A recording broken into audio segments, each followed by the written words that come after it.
Hello दोस्तों, आप सबको फिर से एक बार BCI स्टडी परिवार में आप सबका स्वागत है। जो कि आज शानदार क्लास लेकर आए हैं और साथ का जो कि देखिए पहला चैप्टर है, क्या ना है, अर्थव्यवस्था एवं इसके विकास का इतिहास जानेंगे। ठीक है, अर्थव्यवस्था एवं इसके विकास का इतिहास बढ़िया से समझने वाला आसान भाषा में। ठीक है, पक्का दिमाग में ढुक जाएगा। ठीक है, एक बार देखिए ध्यान से क्या कहता है। भारतीय अर्थव्यवस्था का वर्तमान स्वरूप कोई एक दिन की संरचना नहीं है। जो भारतीय अर्थव्यवस्था, अर्थ मतलब होता है रुपया पैसा के, जो व्यवस्था है एक दिन का क्या है, व्यवस्था नहीं है। क्या है, नहीं है। इसकी मूल सूत्र की जो गहरी होती काफी गहरी है। ठीक है, कर जो मूल सूत्र है काफी गहरी है। एक दिन का ही क्या है, बनावट नहीं है। ठीक है, जो कि भारतीय अर्थव्यवस्था का गहरी है। 15 अगस्त 1947 को मिली आज़ादी से पहले लगभग 200 वर्ष तक भारत अंग्रेज का क्या था, शासन या गुलाम था। जो भी बोल सकते हैं, क्या था, शासन का गुलाम था। कौन, तो अंग्रेज।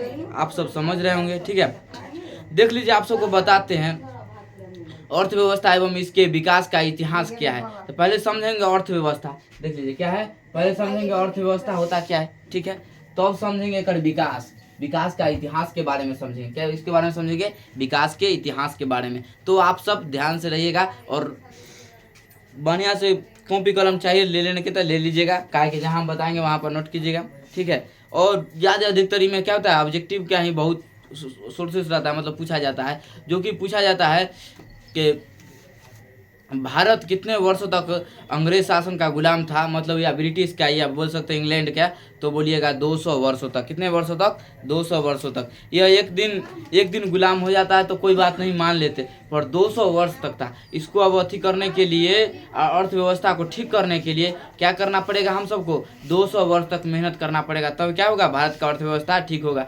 भारत की अर्थव्यवस्था ठीक होने के लिए देख लो, बताते हैं। जो भारत को पहले जब आज़ादी नहीं, जब गुलामी नहीं ना हुआ था, उस समय क्या हुआ था, भारत को सोने का चिड़िया कहा जाता। क्या कहा जाता था, सोने के चिड़िया। आई सोने के चिड़िया क्या हुआ, बहुत शोषण हुआ। क्या हुआ, बहुत शोषण किया गया ब्रिटिश सरकार द्वारा। ठीक है, अब ब्रिटिश सरकार क्या करता है, इसको बहुत शोषण किया और लूटा। ठीक है, देख लीजिए, आपको यहाँ मिलेगा। उस समय भारत को सोने की चिड़िया कहा जाता था। आ गया ना, भारत को उस समय क्या कहा जाता था, सोने की चिड़िया कहा जाता था। ठीक है,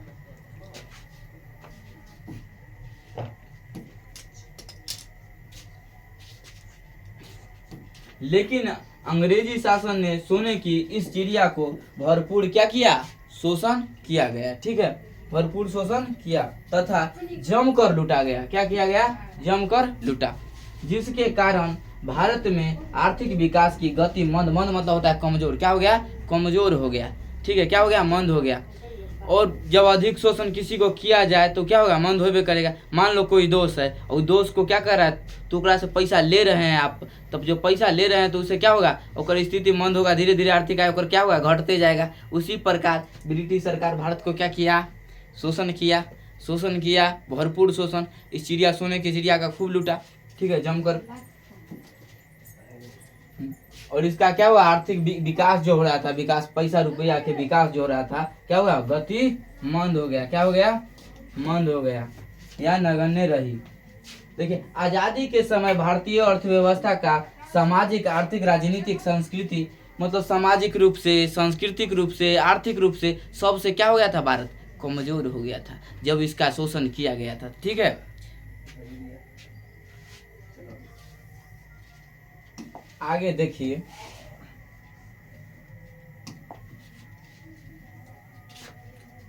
तो क्या हुआ, सामाजिक रूप से, आर्थिक रूप से, राजनीतिक रूप से, मतलब राजनीतिक से और सांस्कृतिक से पूर्ण स्थान कर दुनिया का एक अग्रणी अर्थव्यवस्था के रूप में प्रस्तुत करना हमारे नीति का क्या था, निर्धारकों के समक्ष चुनौती था। और इस सब को मान लो सामाजिक से, राजनीतिक से, अर्थव्यवस्था, सांस्कृतिक से, ये सब क्या हो गया था, सबसे कमजोर क्या था, भारत था। ये सब का समक्ष चुनौती थी। ठीक है, इस अध्याय में अर्थव्यवस्था का परिचय, अर्थव्यवस्था का विकास की माप एवं विभिन्न सूचकांक, बिहार के विकास की स्थिति, देश के आर्थिक विकास में बिहार के आर्थिक विकास की भूमिका, इनमें हम पढ़ेंगे 5 गो, ठीक है।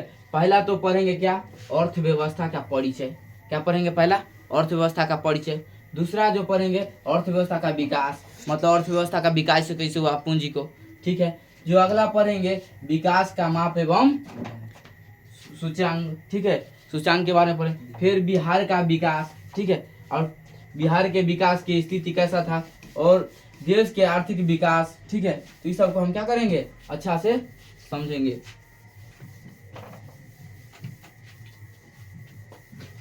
पहले तो देख लीजिए क्या है अर्थव्यवस्था का परिचय। क्या है, अर्थव्यवस्था का परिचय। परिचय हम अच्छा से जान लेंगे अर्थव्यवस्था के, ठीक है। तब ओकर बारे में पढ़ेंगे, जो बिहार का विकास कैसे हुआ, बिहार में विकास कैसे नहीं हुआ, इस सब का बारे में क्या करेंगे, चर्चा करेंगे। देख लीजिए, अंग्रेजी शासन के भारतीय अर्थव्यवस्था को अपना एक उपनिवेश बनाकर रखा। जो भारत के जो ये था, ब्रिटिश सरकार क्या बनाया, अपना एक उपनिवेश बनाकर रखा था, ठीक है, 200 वर्ष तक। कितने वर्षों तक, 200 वर्षों तक। और उपनिवेश किसे कहते हैं, जब आगे बढ़ाएंगे तो तुमको उपनिवेश के बारे में बताएंगे। कोई शक्तिशाली समृद्धि देश क्या करे, कमजोर देश पर, छोटा देश पर क्या करे, आकर वो अपना कब्जा जमा कर और क्या करे, उसको भरपूर शोषण करे और उसको कमजोर कर दे, उसको क्या कहते हैं, उपनिवेश कहते हैं। आप सबको समझ में आ गया, फिर से देख लीजिए एक बार, फिर से बोलते हैं उपनिवेश। कोई समृद्धि देश है, मान लीजिए कोई बड़ा देश है, उस समृद्धि है मतलब पैसा पूंजी से शक्तिशाली है, तो शक्तिशाली देश क्या करेगा, कमजोर मतलब छोटा कोई देश है उस पर कब्जा करेगा। क्या करेगा, कब्जा करेगा। वैसा ही हमारे भारत था, क्या किया, भारत को, एक भारत क्या था, छोटा सा देश था इंग्लैंड से, तो क्या किया, इंग्लैंड इस पर आकर क्या कर लिया, कब्जा कर लिया। क्या कर दिया, कब्जा। जब कब्जा किया तो इसको क्या किया, कब्जा करके इसको शोषण करने लगा। शोषण क्या था, क्या हो गया, कमजोर हो गया। क्या हो गया, कमजोर हो गया, ठीक है। जब कोई चीज को शोषण करो, मान लो तुमको कोई दोष है, दोष को तो आप शोषण कर रहे हैं, तो वो दोष क्या होगा, कमजोर ना होगा। उसी प्रकार जो यहाँ भारत क्या था, एक छोटा सा देश था, ठीक है। और छोटा देश को कोई बड़ा इंग्लैंड आकर क्या किया, इस पर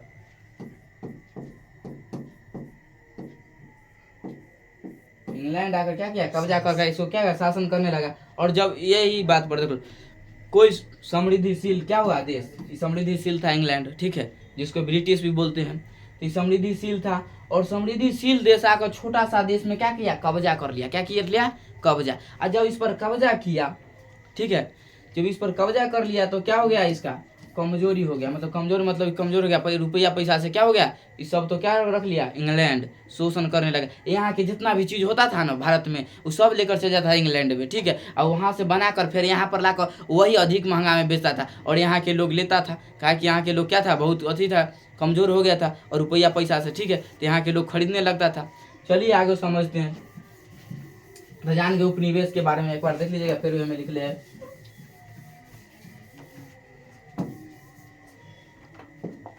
देखिए तो क्या हुआ, अंग्रेजी शासन ने भारतीय अर्थव्यवस्था को क्या अपना एक उपनिवेश बनाकर रखा था, ठीक है। क्या रखा था, उपनिवेश बनाकर रखा था।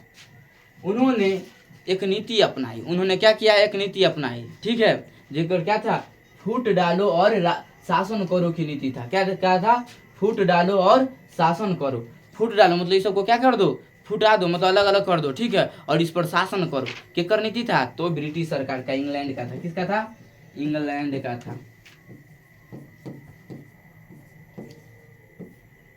पूछेगा कि फूट डालो और शासन करो को नीति किसने अपनाया था, तो इंग्लैंड। किसने अपनाया था, ब्रिटिश सरकार बोल सकते हैं, ठीक है, ब्रिटिश सरकार भी बोल सकते हैं, चाहे इंग्लैंड भी बोल सकते हैं। तो नीति अपनाकर भारत को अपना क्या हुआ, दास बनाकर रखा, और इसी नीति अपना लिया। कहा कि उसको फूट डालो मतलब उसको फुटका दो, मतलब फुटका दो मतलब उसको अलग कर दो, और उसी में अपने में झगड़ा लगवा दो, और अपना क्या करो, इस पर शासन करो। जितना भी शासन करो, आराम से शासन करते रहो, जिससे पैसा आए उस सबको लेते रहेंगे, अपना सबके आराम से सुखी से जिएंगे, ठीक है। तो ब्रिटिश वही काम किया इंग्लैंड, ठीक है, भारत पर आकर कब्जा कर लिया, फूट डालो और शासन करो की नीति अपना लिया, और इस पर कब्जा करके इसको दास बनाकर रखा, ठीक है। क्या बनाकर रखा, दास बनाकर। ब्रिटिश शासन के पूर्व मतलब जब यह शासन नहीं किया था ब्रिटिश, उसके पूर्व मतलब पहले भारतीय अर्थव्यवस्था का कृषि प्रधान होने के बावजूद उन्हें उद्योग या व्यापार, यातायात, आधारभूत संरचना में अन्य कई महत्वपूर्ण देशों की तुलना में अच्छी स्थिति थी। जब इस पर शोषण न किया था ब्रिटिश सरकार, जब इस पर शासन नहीं किया था, उससे पहले इसको क्या हुआ था, और दूसरे देश से क्या हुआ था, अग्रणी था, मतलब बढ़िया था। ठीक है, एक स्थिति भी क्या था, बढ़िया था स्थिति में भी। लेकिन शोषण एवं दमनकारी नीतियों के, मतलब ज्यादा इसको शोषण होने के लिए दमनकारी नीतियों के कारण भारत की स्थिति जर्जर हो गई, और बहुत सारे दमनकारी स्थिति हो गया। मान लो इसको शोषण किया गया, तो इस सब के कारण क्या हुआ, इसका स्थिति जर्जर हो गया। पूछेगा भारत का स्थिति जर्जर कैसे हुआ, तो शोषण करने के कारण। ठीक है, शोषण बहुत किया गया इस भारत को। ठीक है, जिसके कारण इनका जो स्थिति जो था क्या हो गया, जर्जर हो गई। गरीबी, अशिक्षा, और जब किसी का पास पैसा नहीं रहेगा तो क्या शिक्षा किसी पढ़ा सकता है। मान लो तुम्हारे पापा जी है, तेरा पास पैसा नहीं है, तो क्या हुआ, पढ़ा पाएंगे आपको बढ़िया कॉलेज में, बढ़िया स्कूल में, ना। तो इसीलिए तो पैसा होना जरूरी है। उसी प्रकार यहाँ भारत में क्या था, जर्जर स्थिति था, तो वहाँ के लोग क्या हुआ, गरीबी हो गए, अशिक्षित हो गए, अंधविश्वास हो गए, मतलब अंधविश्वास पर जीने लगे, मतलब जो कहता था वही करने लगते थे, अंधविश्वास पर। विषमता तथा शोषण का साम्राज्य था, और शोषण का क्या था, साम्राज्य था, मतलब वहाँ पर शोषण अधिक किया जाता था। ठीक है, आप सब समझ रहे हैं। अंग्रेजी शासन के लगभग 200 वर्ष, मतलब जब अंग्रेज जब इस पर शासन किए थे, उसे 200 वर्ष में भारतीय अर्थव्यवस्था में कोई विकास नहीं हुआ। जब तक ब्रिटिश सरकार जो भारत पर 200 वर्ष तक शासन किए, तब तक वो कोई विकास नहीं किए। ठीक है, ये सब पूछेगा कि जब तक 200 वर्ष तक ब्रिटिश सरकार जब शासन किए तो उनमें विकास हुआ या नहीं, तो बोलिएगा नहीं हुआ, कोई विकास उसमें नहीं हुआ। आप सब समझ रहे हैं, तो कोई विकास नहीं हुआ। प्रति व्यक्ति, आगे देखिए,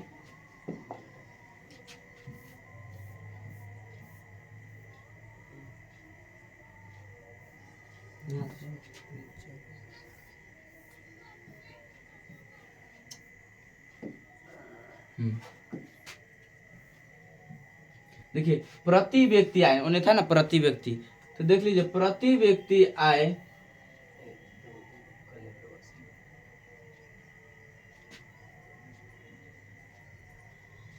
दिख रहा होगा, देखिए, तो उनका प्रति व्यक्ति, तो प्रति व्यक्ति आय की स्थिरता, कृषि पर जनसंख्या की बढ़ती हुई निर्भरता पर, हस्तशिल्प उद्योग का पतन तथा उसके बाद लगभग नष्ट हुई उद्योग व्यवस्था इस बात को पूरी तरह स्पष्ट कर देती है कि अंग्रेजों ने भारतीय अर्थव्यवस्था को शोषण किया।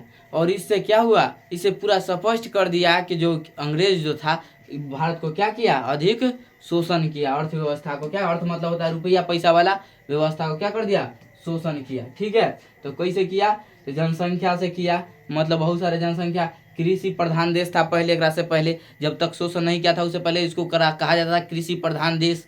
कौन, किसको, तो भारत को। इससे पहले इसको सोने का चिड़िया भी कहा जाता था। इस सोने के चिड़िया का क्या हुआ, लहू लुहान करवा दिया सोने के चिड़िया को, मतलब बहुत उसको क्या किया, शोषण किया गया। ठीक है, तो इससे क्या हुआ, निर्धरता बढ़ा, मतलब गरीबी होने लगा, अशिक्षा होने लगा, अंधविश्वास में जीने लगे, आप जानते हैं। तो ये सब क्या हुआ, भारत को इससे पता चलता है कि क्या हुआ, अंग्रेज शासन ने भारतीय अर्थव्यवस्था को अधिक शोषण किए। और उस समय जब शोषण किए 200 वर्ष तक, उस समय कोई भी विकास नहीं हुआ।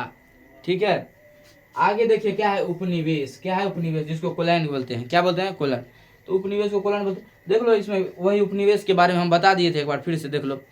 कोई समृद्धिशील देश, मतलब कोई ज्यादा विकसित देश है, मान लो कोई हमारे से बड़ा विकसित देश है, मतलब भारत क्या है, छोटा एक देश है, और इससे कोई और बड़ा देश है, जैसे अमेरिका हो गया, ठीक है, जापान हो गया, रूस हो गया, ये सब बड़ा बड़ा देश है। ठीक है, और ये सब बड़ा बड़ा देश क्या किया, उसी प्रकार जो ब्रिटिश सरकार था वो बहुत इंग्लैंड के था, इंग्लैंड बहुत बड़ा देश था, वो छोटा देश पर क्या हुआ, भारत पर आकर कब्जा करने लगा। किस पर आकर, भारत पर आकर कब्जा करने लगा। ठीक है, और भारत पर आकर कब्जा कर लिया छोटा देश पर, तो बहुत बड़ा देश छोटा देश पर आकर क्या हुआ, कब्जा करने लगा। और इसको कब्जा करके क्या गया, इसको भरपूर शोषण किया गया। क्या हुआ गया, भरपूर शोषण किया गया। और जब इस पर शोषण किया गया तो ये कमजोर हो गया। क्या हो गया, कमजोर हो गया। किसी चीज को शोषण कीजिएगा तो कमजोर होएगा ही। ठीक है, तो क्या हो गया, कमजोर हो गया। तो भारतीय अर्थव्यवस्था कैसे कमजोर हुआ, तो उसको शोषण किया गया, उपनिवेश बना कर रखा गया। ठीक है, तो देखिए यहाँ पर लिखल भी है, जब कोई भी देश किसी बड़े समृद्धिशील मतलब कोई बड़ा देश है मतलब समृद्धिशील देश है तो राष्ट्र के शासन के अंतर्गत मतलब ओकरा अंतर्गत रहता है और इसके समस्त आर्थिक एवं व्यवसायिक मतलब आर्थिक के रूप में मतलब पैसा पूंजी के रूप में या व्यवसायिक मतलब कोई काम करता है उसके रूप में कार्य का निर्देशक एवं नियंत्रण शासक देश का होता है। मतलब जो इस पर नियंत्रण करे मतलब इस पर रोक कर रखे, इस पर शासन करे, उसी का होता है। तो ऐसे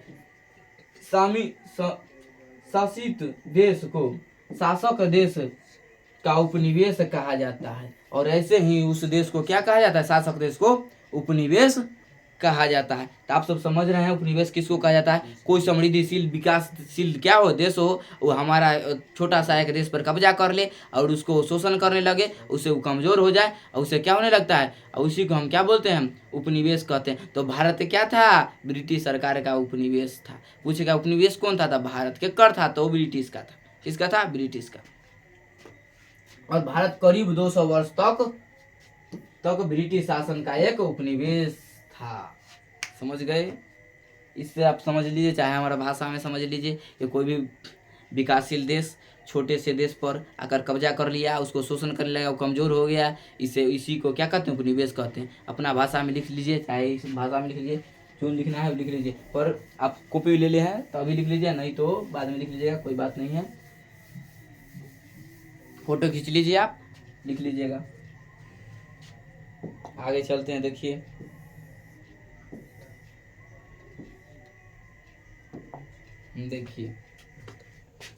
हम अपने दैनिक जीवन में मतलब अपने जीवन में मतलब जब हम अपने जीवन में कोई भी काम करते हैं, दैनिक जीवन में देखते हैं कि प्रायः सभी लोग अपने आजीविका मतलब होता है जीने के लिए कोई काम करते रहते हैं। मान लीजिए हम देखते हैं गांव समाज में हमारा चाचा जी हो गए, पापा जी, आपको पापा जी हो गए, भैया हो गए, जो भी आदमी होंगे वो अपना आजीविका मतलब अपना जीवन व्यतीत करने के लिए कोई ना कोई काम करते होंगे जरूर।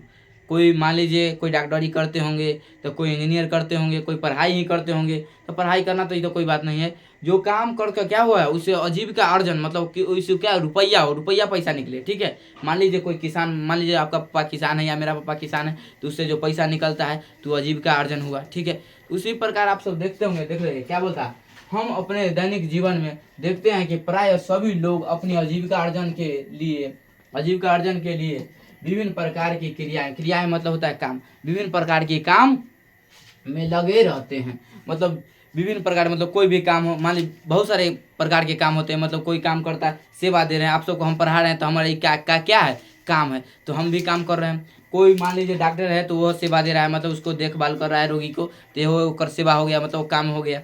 मान लीजिए कोई मजदूर है, ईंटा धो रहा है, तो उसका भी क्या है, काम है। तो कोई भी प्रकार के मतलब विभिन्न प्रकार के काम कर रहे हैं, उससे आजीविका अर्जन हो, अर्जन मतलब रुपया पैसा हो। ठीक है, मतलब रुपया पैसा मिले जिससे, तो उसको हम क्या बोलेंगे, तो आजीविका अर्जन के लिए विभिन्न प्रकार की क्रियाएं में लगे रहते हैं। इनकी क्रियाएं मुख्य रूप से वस्तुएं एवं सेवाओं उत्पादन संबंधित होती है। मतलब कोई काम, मान लीजिए हम किसान हैं तो हम उत्पादन करेंगे, क्या करेंगे, उत्पादन करेंगे।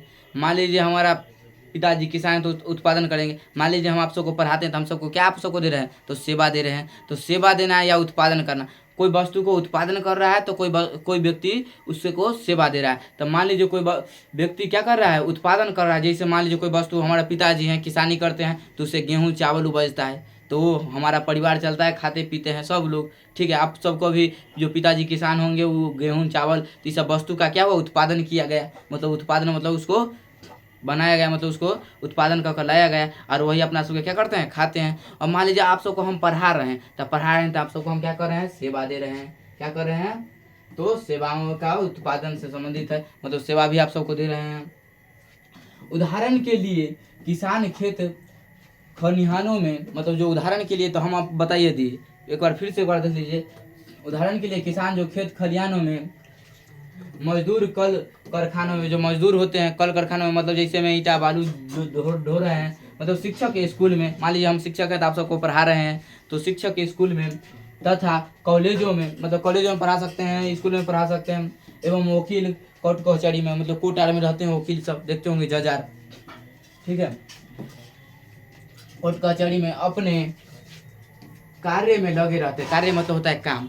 अपने अपने कार्य में क्या करते हैं, लगे रहते हैं। शिक्षक हो गए स्कूल या कॉलेज में रहते हैं, मजदूर हो गया कल कारखानों में रहते हैं। मान लीजिए कोई व्यक्ति क्या है तो जज है, तो जज कहाँ रहेगा, तो कोर्ट कचहरी में रहेगा। कोर्ट में जहाँ वकील होता है वो कोर्ट करता है तो वो में रहता है।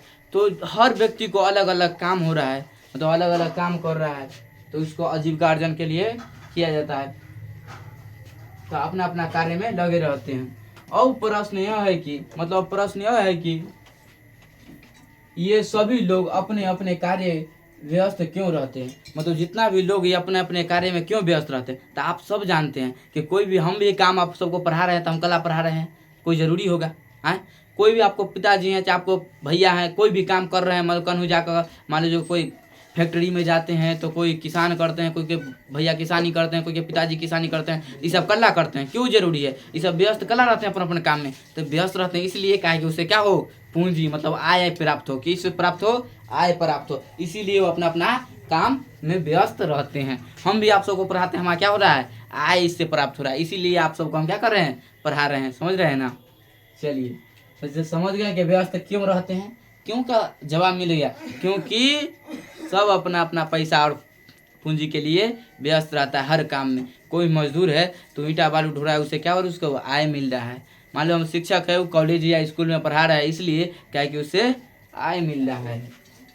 तो समझ गए आय कैसे मिल रहा है। तो इसके उत्तर यह कहा जा सकता है कि वे सभी लोग धन, धन मतलब वही रुपया पैसा कमाने के उद्देश्य से विभिन्न आर्थिक क्रिया, आर्थिक मतलब रुपया पैसा की क्रियाओं मतलब काम में लगे हुए हैं, मतलब ये सब काम में लगे हुए रहते हैं। तो कला लगे रहते हैं, जान गए कि रुपया पैसा सब धन कमाने के लिए अपना अपना काम में लगे रहते हैं। मान लीजिए हम पढ़ा रहे हैं तो आप सबको सेवा दे रहे हैं, सेवा दे रहे हैं या वस्तु का उत्पादन कोई कर रहा है। मान लीजिए हमारे पिताजी वस्तु का उत्पादन कर रहे हैं, आप सबको हम सेवा दे रहे हैं, तो वो भी क्या कर रहे हैं, अर्जन कर रहे हैं पैसा। हम भी आप सबको पढ़ा रहे हैं तो क्या हम भी थोड़ा मोड़ा अर्जन कर रहे हैं। तो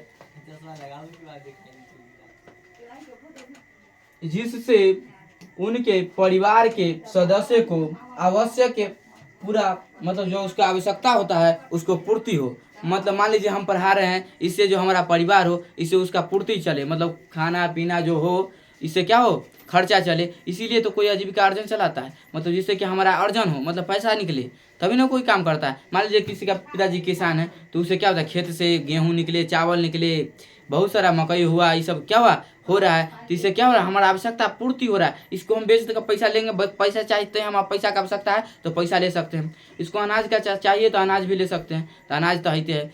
जो भी चीज़ चाहिए उसका आवश्यकता उससे क्या होता है, पूर्ति, आवश्यकताएं पूरा हो सके। इससे क्या होता है, आवश्यकताएं पूरा हो सके। हमारी वे सभी क्रियाएं मतलब हमारा मतलब हम वे सब काम करते हैं। क्रिया मतलब होता है काम, जिनसे हमें आय प्राप्त हो, क्या हो, आय प्राप्त होती हो।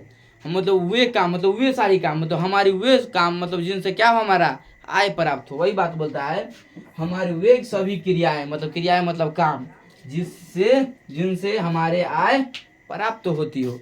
जिनसे हमारे आय क्या हो रहा है, प्राप्त, मतलब रुपया पैसा जिससे हमारा आय प्राप्त हो, आर्थिक क्रियाएं कहलाती है। और जिससे हमारा रुपया पैसा निकलता है उसे हम क्या कहते हैं, आय कहते हैं। तो आय समझ में आ गया होगा, आय किसे कहते हैं।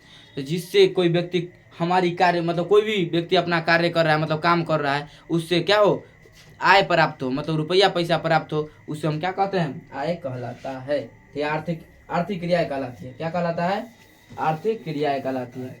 आर्थिक क्रियाएं फिर से एक बार देख लीजिए, वे सभी क्रियाएं क्या है, वे सभी क्रियाएं जिनसे आय प्राप्त हो, वे सभी क्रियाएं जिनसे आय प्राप्त हो उसे आर्थिक क्रियाएं कहते हैं। आर्थिक मतलब रुपया पैसा और क्रिया मतलब काम, मतलब रुपया पैसा के लिए जो काम करते हैं उसे हम क्या कहलाता है, आर्थिक क्रियाएं कहलाते हैं। देख लीजिए, वे सभी क्रियाएं मतलब वे सब काम जिनसे हमारे आय प्राप्त होती है मतलब होती है, आर्थिक क्रियाएं कहलाती है। आप सब समझ रहे हैं। चलिए आगे चलते हैं। देखिए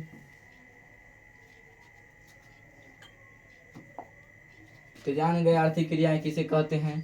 वे सारी क्रियाएं जिनसे हम वे सारी क्रियाएं जिनसे आय प्राप्त हो उसे हम आर्थिक क्रियाएं कहते हैं। समझ रहे हैं? चलिए आगे, एक बार ना 3-3 बार रिपीट कर रहे हैं। अब आगे जो बोल रहा है देख लीजिए।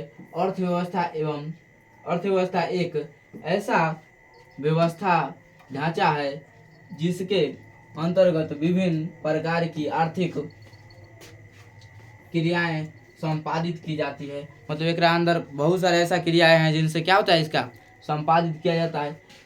देखो ढांचा कैसा है, मतलब जो है अर्थव्यवस्था को, ठीक है, तो वही बोलता है अर्थव्यवस्था एक ऐसा या ऐसा व्यवस्था है इसका ढांचा जिसके अंतर्गत विभिन्न प्रकार के आर्थिक, मतलब रुपया पैसा क्रियाएं संपादित होती है। मतलब रुपया पैसा इसमें क्या होता है, संपादित की जाती है, जो भी बोलते हैं।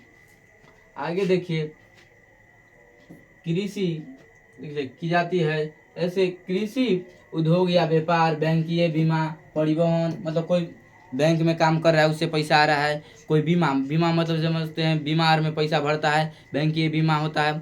मान लीजिए कोई परिवहन कर रहा है, कोई मान लो बस किन ले है तो बस तो परिवहन करेगा, एक वस्तु यहाँ से वहाँ सेवा दे रहा है। परिवहन क्या कर रहा है, सेवा दे रहा है। मान लीजिए आपको जाना है यहाँ से वहाँ तक, तो क्या कर रहा है, बस आपको पहुँचा रहा है, तो सेवा दे रहा है, तो उसके आप क्या करते हैं, पैसा देते हैं उसको, तो उससे क्या होता है, उसका आय प्राप्त होता है। ठीक है, तो इसमें आर्थिक क्रिया है, इसमें भी क्या होता है, अर्थ में रुपया पैसा आता है।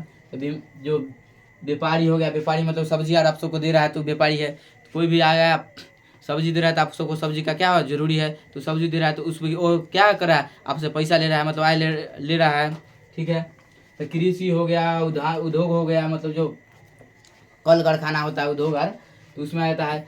तो व्यापार हो गया, बैंकीय, बीमा, परिवहन तथा संचार आदि ये आर्थिक क्रियाएं एक ओर तो विभिन्न प्रकार की वस्तुएं एवं सेवाओं संपादित करती है। मतलब एक ओर तक विभिन्न प्रकार के क्या होता है, उत्पादन, मतलब जिससे क्या होता है, वस्तु या सेवाएं क्या होता है, संपादित होती है। मतलब वस्तु का उत्पादन हो एक और एक और क्या हो रहा है, सेवा दे रहा है। मान लीजिए जो परिवहन हो रहा है, मतलब कोई बस से कोई किसी को पहुंचा रहा है तो सेवा देना हो गया। और कोई किसान है, मतलब कृषि है, कृषि मतलब होता है किसान। जो कृषि है वो आप सबको क्या कर रहा है, उत्पादन कर दे रहा है, वस्तु का क्या कर रहा है, उत्पादन कर। मान लीजिए गेहूं हो रहा है तो किसान ना उपजाता है, तो किसान उपजाता है तो क्या उत्पादन हो गया, क्या हो गया, उत्पादन। तो किसान के जरिए उत्पादन हो रहा है और हम सब आप सबको क्या कर रहे हैं, सेवा दे रहे हैं। जिसमें परिवहन हो गया वो सब आपको क्या रहा है, सेवा दे रहा है। तो ऐसा ऐसा जितना भी जो व्यापार हो गया ये सब क्या कर रहा है, आप सबको सेवा दे रहा है। बैंकीय, बीमा, संचार आदि ये आर्थिक क्रियाएं एक और विभिन्न प्रकार की वस्तुएं, मतलब वस्तु को उत्पादन कर रहा है, दूसरा और क्या कर रहा है, सेवाओं का संपादित करती है। तो दूसरी ओर लोगों को रोजगार की आवश्यकता प्रदान करती है। और दूसरी ओर क्या करता है, रोजगार का मतलब होता है, मतलब कोई काम दे रहा है, आप सबको क्या कर रहा है, काम दे रहा है। तो रोजगार का क्या करता है, अवसर प्रदान करती है, ताकि वे अपनी आवश्यकताओं, मतलब इसलिए उसको रोजगार दिया जाता है क्योंकि जो उसका आवश्यकता हो। मान लीजिए आपको चाहिए गाड़ी, मतलब उसे घूमने का सबको शौक रहता है कि बढ़िया गाड़ी मिल जाए, बुलेट या अपाची, तो बढ़िया से घूमेंगे। ठीक है, तो इस सब के लिए क्या चाहिए, आय चाहिए, मतलब पैसा होगा तभी ना जाइएगा। तो आपको रोजगार मिलेगा, मतलब काम मिलेगा, तो काम करिएगा तो उससे क्या होगा, आय आएगा तो उससे आप चाहिएगा तो किन भी सकते हैं। तो किन का क्या हो गया, तो आपको आवश्यकता का क्या हो गया, पूर्ति हो गया। तो क्या बोलता है कि अपनी आवश्यकताओं की संतुष्टि, मतलब संतुष्ट हो जाएंगे आप, चाहिए जो चाहिए तो वो मिल गया तो संतुष्टि होइएगा ना। तो संतुष्टि हेतु देश में उत्पादित वस्तुओं एवं सेवाओं का कर्म कर सके, मतलब जिससे क्या हो, जिससे हमारा आय प्राप्त हो जाए, जिससे हम संतुष्ट हो सके। मतलब संतुष्टि से कहेंगे हाँ मिल गया आय का, बहुत बढ़िया संतुष्ट रहिएगा आप सब। ठीक है, आगे देखिए, इस तरह प्रत्येक अर्थव्यवस्था दो प्रमुख कार्य संपादित करती है। मतलब इसी प्रकार जो अर्थव्यवस्था है दो कार्य संपादित करती है। कौन कौन करती है, चलिए आपको दिखाते हैं।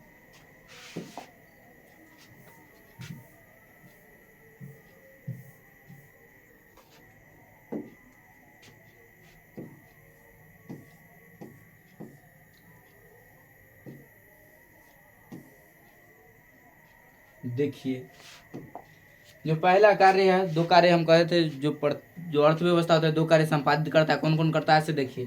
जो पहला हो गया,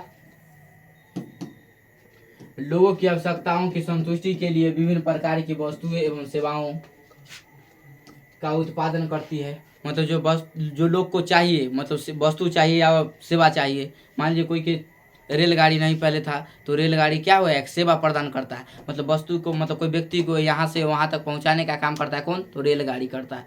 उसी प्रकार वस्तु अब चाहिए, मान लीजिए आपको भोजन चाहिए, तो भोजन चाहिए तो किसान भाई क्या करते हैं, उपजाते हैं। जो उपजाते हैं तो आप सबको देते हैं, तो आप उससे क्या होता है, वस्तु का उत्पादन हो सकता है। इससे आप क्या हो गए, संतुष्ट हो गए। जो जरूरी था वो जरूरी आपका क्या हो गया, पूरा हो गया। तो पूरा हो गया तो आप तो संतुष्ट हो जाइएगा कि हाँ, जो आवश्यकता था मेरा क्या हो गया, पूर्ति हो गया आवश्यकता को। ठीक है, आवश्यकताओं का क्या होगा इसमें, तो वस्तु एवं सेवाओं का उत्पादित करती है। मतलब अच्छा से क्या हुआ, उत्पादित हो गया। और दूसरा में देखिए, लोगों को रोजगार के अवसर प्रदान करती है। और दूसरा में क्या होता है, लोगों को जो रोजगार चाहिए उसको अवसर प्रदान करता है। मतलब आपको चाहिए रोजगार तो आपको रोजगार देगा, तो एक प्रदान किया है।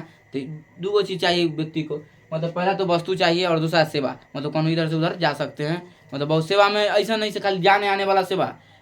डॉक्टर क्या, मान लीजिए तबीयत खराब है तो डॉक्टर क्या करेगा, हमको सेवा देगा। और सेवा देगा तो हमारे पास आए रहेगा तब ना कोई हमको सेवा देगा। आपको हम पढ़ा रहे हैं तो आप हमारा क्या हो रहा है, पैसा आ रहा है हमसे को, इसीलिए आपको पढ़ा रहे हैं। उसी प्रकार कोई भी व्यक्ति सेवा किसी को दे रहा है तो फ्री में थोड़ी ना देता है, पैसा लेता है। तो पैसा लेता है तो उसको क्या मिल रहा है, लोगों को रोजगार अवसर प्रदान कर रही है। और जब प्रदान कर रहा है रोजगार, तो रोजगार से क्या होगा, आय मिलेगा। आय मिलेगा तो आपको जो चाहिए, वस्तु चाहिए या मतलब सेवा चाहिए, जो भी चाहिए आपका क्या होगा, मिल जाएगा इससे। ठीक है, तो इतना बात तो समझ गए। चलिए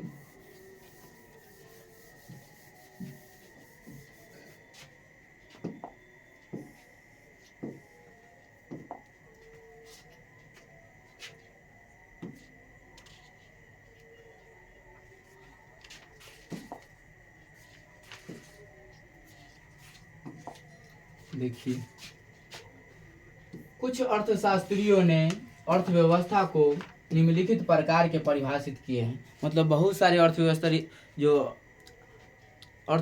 के जो अर्थशास्त्री थे, मतलब वैज्ञानिक थे, अर्थव्यवस्था के बारे में, मतलब आर्थिक के बारे में जानते थे। मतलब बहुत सारे जो अलग अलग अपने अपने भाषा में क्या दिए थे, परिभाषा दिए हैं। सुन लीजिए अर्थशास्त्री को कौन कौन परिभाषा दिए हैं। पहला जो अर्थशास्त्री जो थे, जिसका नाम था आर्थर लेविस। क्या नाम था, आर्थर लेविस। आर्थर लेविस के अनुसार समझेंगे क्या कहे हैं आर्थर लेविस। ठीक है, एक बारे में अच्छा से समझेंगे। ठीक है, देख लीजिए आर्थर लेविस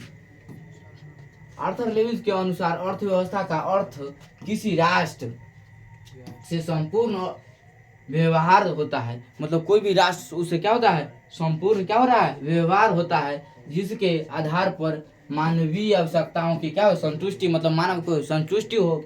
ठीक है, संतुष्टि के लिए वह अपने संसाधनों का उपयोग करता है। मान लीजिए किसी को चाहिए, मतलब उसको आवश्यकता चाहिए, मान लीजिए उसको मानवीय आवश्यकता को क्या करें, पूर्ति होना, मतलब संतुष्टि होना है। मतलब मानव को संतुष्टि कैसे करेंगे, तो उसको हम क्या करेंगे, संसाधन का उपयोग करेंगे। मान लीजिए उसका कोयला का कमी हो गया, तो क्या है, एक प्रकार का कोयला क्या है, संसाधन है, उसको कमी है तो उसको चाहिए। मान लीजिए जल एक संसाधन है ना, तो जल अब न सब पूरा से कहेंगे उसको जल नहीं लेना चाहिए। आपको हम पढ़ाएंगे इससे पहले, अब जब आएगा सतत विकास, उसमें जो संसाधन को बचाकर भी रखना जरूरी है। जो भावी मतलब होता है, जो आने वाला पीढ़ी है वो क्या करे, इसका उपयोग कर सके। तो हम पढ़ाएंगे आगे, पहले ही समझिए संसाधन क्या है, उपयोग करता है। मतलब कला करेगा मानव की आवश्यकता होता है। क्या होता है, मानव का आवश्यकता। मान लीजिए आवश्यकता होता है जल को 5 किलो को, वो ले लिया 15 किलो, तो क्या करे, बर्बाद करेगा जल को। तो इसलिए जल को बर्बाद नहीं करना, कहा कि भावी पीढ़ी, मतलब जो आने वाला पीढ़ी होगा उसको भी लिए जरूरी बचा कर रखना चाहिए। ठीक है, तो बहुत सारे ऐसा पेट्रोलियम हो गया, कोयला हो गया आदि, बहुत सारे ऐसा चीज़ है जिससे को हम बचा कर रखेंगे, तभी क्या होगा, ठीक से सुचारू रूप से क्या हो, चल पाएगा, नहीं तो नहीं चलेगा। तो भावी पीढ़ी आने वाला जितना आपको आवश्यकता होती, उसी प्रकार में जो आने वाला पीढ़ी होगा उसको भी आवश्यकता होगा। मान लीजिए आपको 10 लीटर जल का आवश्यकता है, उसी प्रकार जो आने वाला जो पीढ़ी होगा, मान लीजिए आपको संतान हो, आपको चाहे कोई भी हो, जो आने वाला पीढ़ी है उसको भी तो जरूरी है 10 किलो जल को या 15 किलो जल को। तो जैसे आपका जरूरी होता है उसी प्रकार उसका भी जरूरी है। मान लीजिए आपका कोयला का जरूरी है या पेट्रोलियम का जरूरी है, तो सब आप ही खर्चा कर दीजिएगा, खत्म कर दीजिएगा, तो जो आने वाला पीढ़ी है वो तो नहीं देखेगा, जानेगा ही नहीं कि कोयला क्या है और पेट्रोलियम क्या है। खाली इतिहास में जो पढ़ेगा, इतिहास में वही ना जो बीता हुआ रहता है उसी को पढ़ा जाता है। इतिहास में वैसा ही पढ़ेगा कि पेट्रोलियम था जो पूर्वज हमारा क्या कर रहा था, उपयोग कर रहा था, अब हमारा उपयोग करने के लिए नहीं बचा है। तो इसलिए बचा कर रखिएगा तब ना, है आप ही सब ना बचाइएगा, तो बचा कर रखिएगा उस संसाधन को, तब ना आने वाला जो पीढ़ी क्या करेगा, उसका उपयोग करेगा। तो वही बात आर्थर लेविस बताते हैं। आर्थर लेविस के अनुसार अर्थव्यवस्था क्या है, एक अर्थ किसी राष्ट्र के संपूर्ण व्यवहार के होता है, जिसके आधार पर मानवीय आवश्यकताओं का क्या हो संतुष्टि के लिए वह अपने संसाधनों का उपयोग कर सकता है, मतलब उसका प्रयोग कर सके। ठीक है, तो यह प्रयोग मतलब इसका क्या करिए, प्रयोग बढ़िया से कर सके, या उपयोग बोलिए। ठीक है, प्रयोग कर सके।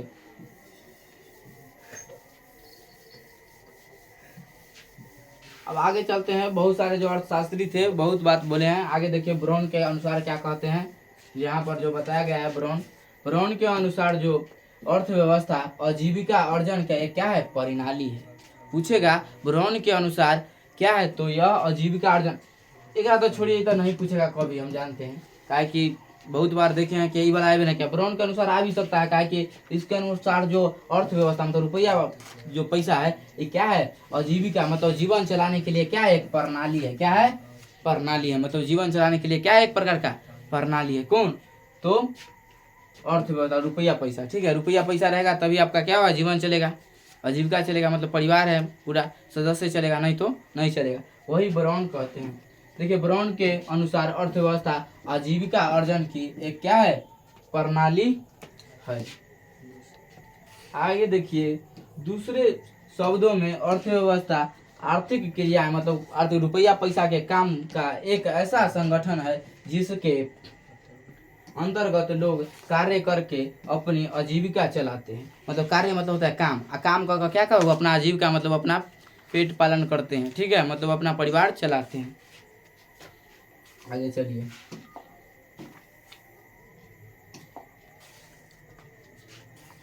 संक्षेप में अर्थव्यवस्था समाज की सभी आर्थिक क्रियाओं का योग मतलब होता है जोड़, मतलब क्या है जोड़ है। देख लीजिए एक बार फिर से, संक्षेप में यह अर्थव्यवस्था सामाजिक मतलब समाज के लिए, तो सामाजिक सभी आर्थिक क्रियाओं का क्या है योग मतलब जोड़ है। इसी प्रकार बिहार की अर्थव्यवस्था का अर्थ बिहारी वासियों के संपूर्ण आर्थिक क्रियाओं के अध्ययन से है। मतलब जितना भी बिहारवासी के मतलब बिहार में लोग रहते हैं बिहारवासी, इसको क्या है अर्थ मतलब रुपया पैसा के अर्थ बिहारवासियों का क्या है संपूर्ण आर्थिक क्रिया मतलब पैसा पूंजी का क्या है काम के अध्ययन से है, जिसके आधार पर बिहारवासियों की मानवीय आवश्यकताओं की संतुष्टि के लिए बिहार में संसाधनों का प्रयोग किया जाता है। और जितना भी संसाधन होता है बिहार में, मान लीजिए कोयला हो गया, पेट्रोलियम हो गया इत्यादि, बिहारों में क्या होता है उपयोग किया जाता है। तो उपयोग करेंगे मतलब इसका प्रयोग करेंगे, प्रयोग किया जाता है इसको। ठीक है, संसाधनों का क्या किया गया प्रयोग किया जाता है। तो बिहारवासी जितने भी जिसका आवश्यकता होगा मानवीय आवश्यकता, बिहारवासी मतलब बिहार के लोग को ज्यादा आवश्यकता होगा तो उसको आवश्यकता के लिए क्या करेगा उसको प्रयोग करेगा संसाधन को। ठीक है, या उपयोग करेगा, जो भी बोलिए। जो आगे हम आपको पढ़ने वाले हैं जो कि अर्थव्यवस्था की संरचना या ढांचा और संरचना के बारे में पढ़ेंगे। इसका ढांचा क्या है मतलब इसका संरचना क्या है, इस सब के बारे में अच्छा से क्या करेंगे समझेंगे नेक्स्ट क्लास में। ठीक है, तो आई होप समझ में आ गया होगा।